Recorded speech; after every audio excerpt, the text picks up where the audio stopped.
întorc iar cu gândul acasă, la ulița veche din sat, unde mama mă striga la poartă și timpul părea nesfârșit curat. Se aud iar clopotele în vale și câinii latră pe la porți, iar bunicul stă pe bancă seara,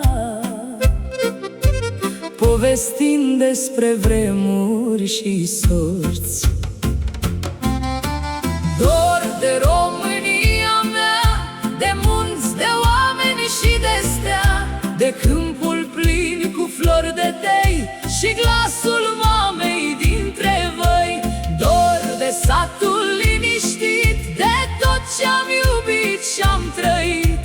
Oriunde lumea m-ar purta, tot România-i inima mea.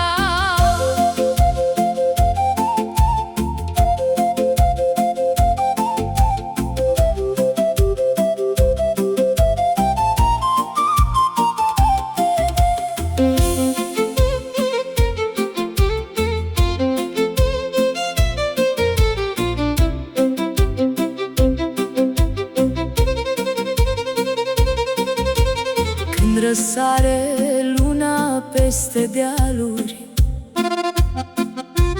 parcă aud fluierul din sat